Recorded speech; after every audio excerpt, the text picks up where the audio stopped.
Salut Mathieu. Salut Lionel. Les beaux invités. Avec Awa qui regrettait de ne pas avoir une entrée comme Caro. On fera en musique la prochaine fois. Je suis désolé. On va parler de handball avec Awa Diop qui est l'une de nos invités. Avec son entraîneur Aurélien Durafour, on va parler de handball féminin. On parlera de waterpolo, de football et on va commencer par du volleyball avec C'est reparti. Enfin, longue vacances, longue période sans championnat en tout cas pour les volleyeuses de l'ASPTT Mulhouse. La première journée de championnat, c'est un peu particulier. Toutes les équipes regroupées à Saint-Dié dans les Vosges pour la première journée. Match au sommet contre Béziers, une des grosses équipes du championnat, 3e l'an dernier, vice-championne de France il y a 2 ans. Et les Mulhousiennes en blanc qui se sont très bien débrouillées avec le retour, notamment, vous l'avez aperçu, de Tatiana Bocan, la joueuse monténégrine. Victoire en 3-7 pour les Mulhousiennes, 25-16 et surtout 2 derniers sets très accrochés, 29-27 et 25-22. Début de saison absolument parfait pour les filles de Magali Magail, entraîneur elle aussi incontournable sur le banc mulhousien. Une belle victoire, 3-7-0. Les Mulhousiennes qui s'imposent et qui recevront Vannes vendredi soir au Palais des Sports pour leur première à domicile. Actu également de ce week-end, le 6e tour de la Coupe de France de football. Football, il restait 18 clubs alsaciens qui se rencontraient entre eux. Ça, c'était samedi. Dimanche soir, il n'en restait fatalement plus que la moitié. 9 clubs alsaciens rescapés après ce 6e tour. Ça a été très chaud pour le Racing Club de Strasbourg qui a senti le vent du boulet d'élimination passer très près de la tête des hommes de Jackie Duguay-Pérou qui ont eu beaucoup de mal à écarter Reipertswiller, le pensionnaire d'EDH. 3 divisions en dessous quand même. Nous y étions pour vous regarder. C'est un scénario classique de Coupe de France. Après avoir dominé, sans marquer, le Racing se fait surprendre juste avant la pause sur cette belle combinaison conclue par la frappe de Robin Rignier. Mené au score, le Racing patauge encore une vingtaine de minutes en seconde période avant d'être délivré par Jean-Philippe Sabot qui égalise à la 73e. En prolongation, Reipertswiller finit par craquer à 10 minutes d'une séance de tir au but quand Abdallah Ndour réussit cette superbe volée.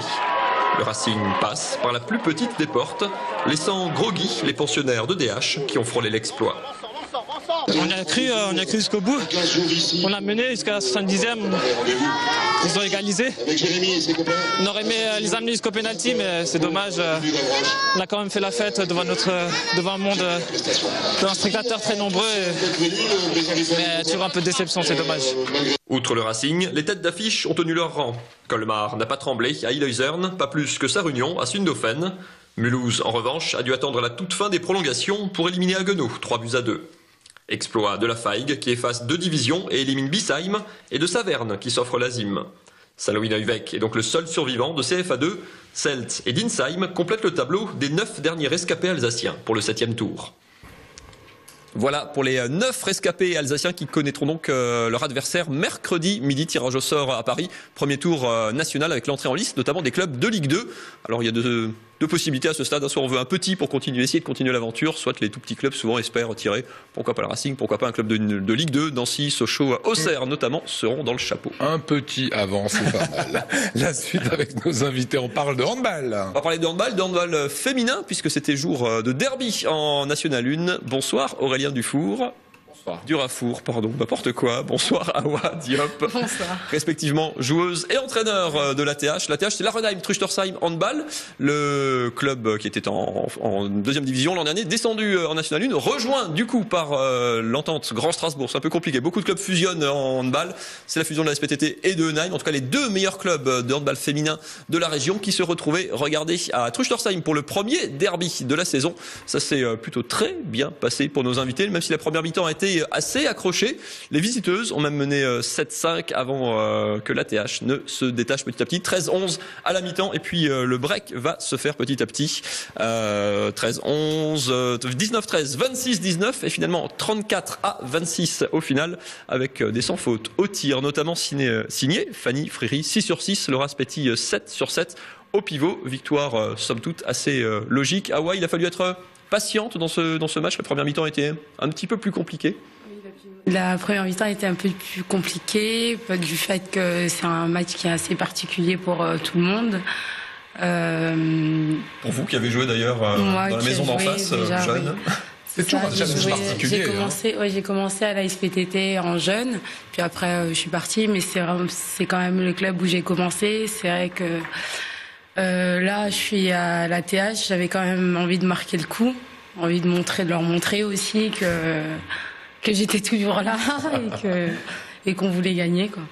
Aurélien Durafour, vous êtes le nouvel entraîneur de cette équipe. Le club vient de descendre, il a tout changé, ou presque. Alors c'est toujours une très grosse machine du hand régional, mais nouveau président, nouvel entraîneur, un effectif assez largement renouvelé, rajeuni. Ça veut dire aussi nouveaux projets, nouvelles ambitions cette année?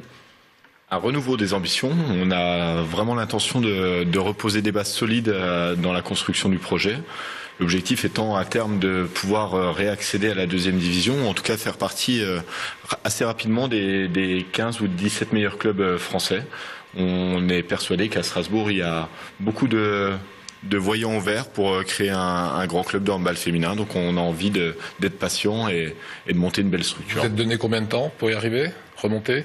Le plus rapidement possible, mais on est conscient que les résultats vont arriver avec le travail. Et en tout cas, on a une belle génération de jeunes joueuses qui ont entre 16 et 19 ans, et il faut les accompagner. On est persuadé que Avoie, qui est la plus vieille du collectif, avec 23 ans. Vous avez quel âge, Avoie? J'ai 23 ans, je suis pas encore vieille. C'est déjà une ancienne. C'est déjà une ancienne, mais on a envie de protéger nos jeunes pour qu'elles soient, puisqu'elles sont issues de la formation, on a envie qu'elles puissent faire monter le club assez rapidement en deuxième division.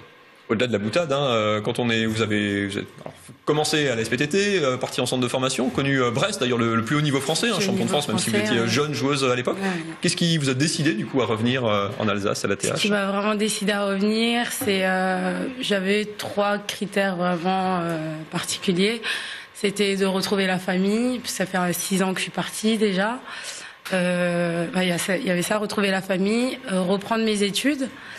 Et le projet qu'Aurélien, quand il m'a appelé, il m'a donné un projet et le projet tenait la route et j'ai vraiment envie d'accompagner la TH jusqu'au plus haut niveau, le haut niveau que j'ai connu.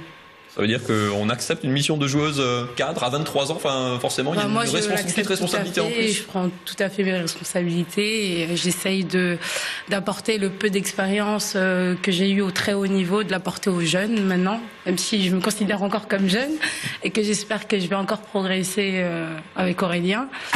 Et il y a aussi une 4e chose, c'est qu'Aurélien venait au club. Voilà, et vous êtes donné comme consigne quoi? T'es plus âgé, c'est toi qui vas être la capitaine, il faut que tu emmènes les filles, quoi. Non, il y a un peu de ça.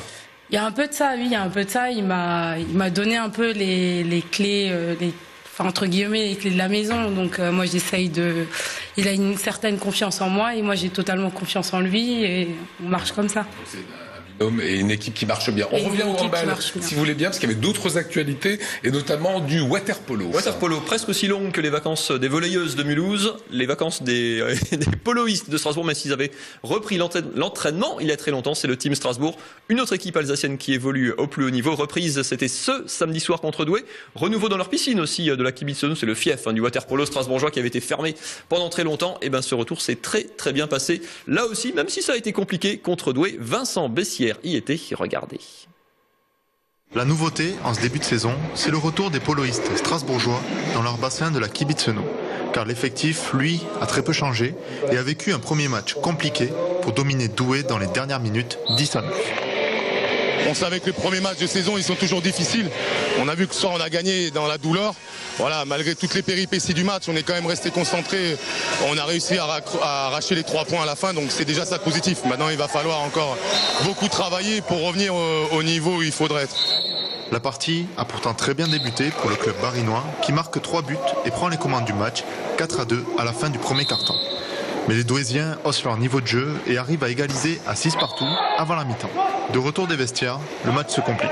Des interruptions de jeu fréquentes dues aux problèmes de chrono et d'affichage viennent tendre les nerfs des joueurs. Alors que le club nordiste prend les devants dans la 3e période, 8-7, c'est dans les 3 dernières minutes que Strasbourg fait la différence grâce aux frères Blary et mène 10-8.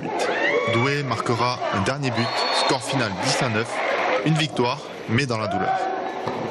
C'était très tendu, mais déjà c'était particulier parce qu'on a eu pas mal de problèmes de chrono. Donc c'était un peu particulier, on voyait pas le temps, donc c'était un peu bizarre. Sinon, c'est un match de début de saison, c'est le premier match, on manque de rythme. L'important c'est d'avoir les 3 points contre un concurrent direct. 5e la saison passée, Strasbourg espère faire encore mieux cette saison et décrocher une qualification en Coupe d'Europe. Et la prochaine à domicile pour les poloistes strasbourgeois, la réception de Marseille, un très gros morceau du championnat de France, samedi 22 novembre à la Kibitzenu. Voilà, dernière petite question à Avoie. une dernière question. Non, pour son coach, je voulais savoir comment ça se passait quand on était entraîneur, plutôt jeune encore, et qu'on gérait une équipe composée uniquement de filles. Est-ce que c'est plus dur à coacher les filles que les garçons? C'est pas une question extra-sportive en fait. C'est exactement la même chose.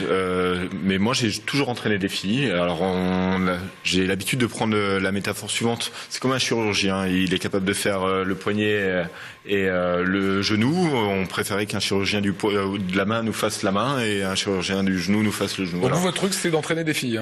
Depuis 10 ans. C'est ce que vous... Ouais. Plus de 10 ans, ouais. D'accord. Plus sympa, plus facile peut-être. Tout aussi compliqué, je dirais. Pas plus facile. Voilà. Tout aussi compliqué. On est d'accord, Aurélien, Awa, vous avez rendez-vous demain 20h30. Vous regarderez le match de la SIC qu'Alzazan va diffuser. On est bien d'accord. Donc ça ça sera chez vous. C'est en Italie. Vous le regarderez depuis la maison.